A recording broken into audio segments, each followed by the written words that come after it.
Madame la présidente, monsieur le ministre, madame et messieurs les rapporteurs, mes chers collègues, en 1979, Michel Foucault donnait au Collège de France un cours sur la naissance de la biopolitique. Il y retraçait l'histoire du libéralisme depuis l'émergence de l'économie politique au XVIIIe siècle jusqu'à l'avènement de l'entrepreneur en tant qu'archétype de l'individu moderne. Selon Foucault, cet individu moderne est en effet devenu l'entrepreneur de lui-même. Par le travail qu'il effectue et par les risques qu'il prend, il développe son capital personnel. Dans nos sociétés libérales, la quête de l'autonomie est donc le résultat d'un processus culturel et politique au long cours. C'est ainsi que la figure de l'entrepreneur s'est imposée comme un modèle d'accomplissement qui dépasse largement le cadre de l'activité professionnelle. Être entrepreneur, ce n'est pas avoir un statut, c'est se rendre maître de sa vie. Et pourtant, les indépendants, qui n'ont pas attendu le cours de Foucault pour mettre la main à la pâte, aimeraient bien que leur statut soit mieux reconnu.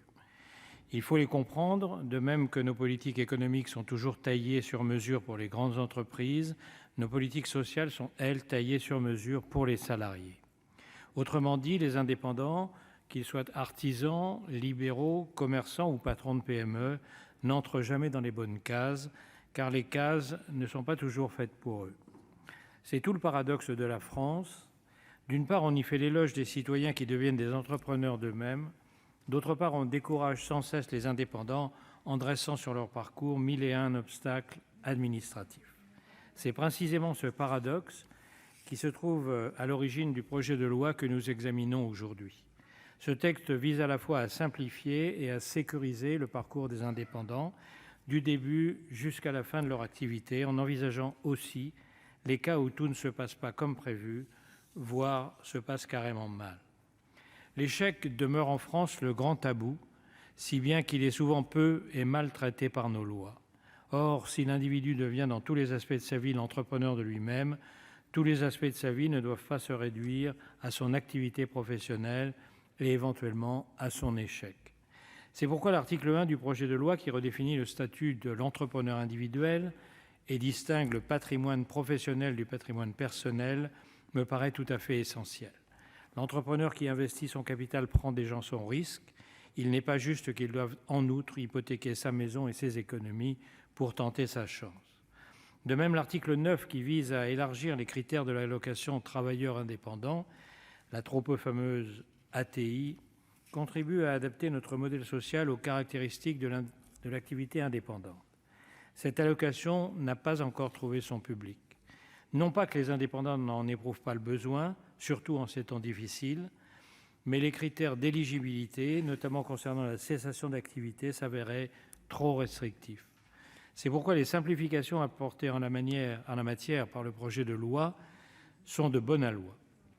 L'entrepreneur qui a connu l'échec doit pouvoir compter sur une aide d'urgence sans attendre une procédure de liquidation judiciaire. Toujours en matière de simplification, la mise en extinction de l'entreprise individuelle à responsabilité limitée sera d'une aide précieuse pour les futurs entrepreneurs. Force est de constater que les avantages de l'EIRL n'ont pas eu raison de sa complexité. Ce statut demeurait trop peu attractif et nuisait de manière générale à la lisibilité des différentes options qui s'offrent aux créateurs d'entreprises. Le transfert des avantages de l'EIRL vers un statut unique simplifiera donc la vie des Français qui font le choix de se mettre à leur compte. Ces mesures d'apparence technique ont le grand mérite, au pays des complexités administratives et fiscales, de simplifier la vie des indépendants. Et vous le savez mieux que quiconque, monsieur le ministre, ils ne demandent pas qu'on fasse plus pour eux, mais simplement qu'on les laisse travailler en paix. C'est pourquoi je me réjouis que le gouvernement ait inscrit ce texte à l'agenda parlementaire.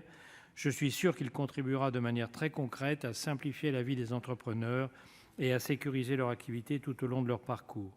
La relance ne se fera pas sans le concours de nos artisans, de nos commerçants, de nos auto-entrepreneurs, de nos libéraux, bref, de tous les indépendants qui font vivre en France les valeurs de travail et d'autonomie. Ils ont tenu bon pendant la crise, ils sont aujourd'hui aux avant-postes de la reprise. Et s'ils sont aujourd'hui essentiels à notre économie, ils le seront encore plus demain. Les jeunes générations ne rêvent plus d'une carrière faite d'un emploi salarié au sein d'une même entreprise. Elles aspirent à la multi-activité sans avoir à choisir de façon définitive entre salariat ou entrepreneuriat. Nous ferons donc œuvre utile pour les futures générations en adaptant notre modèle social à ces nouvelles aspirations et à ces nouvelles formes de travail. Il s'agit de permettre à chaque citoyen de devenir en effet l'entrepreneur de lui-même. Merci, la parole est maintenant madame Catherine Di Folco.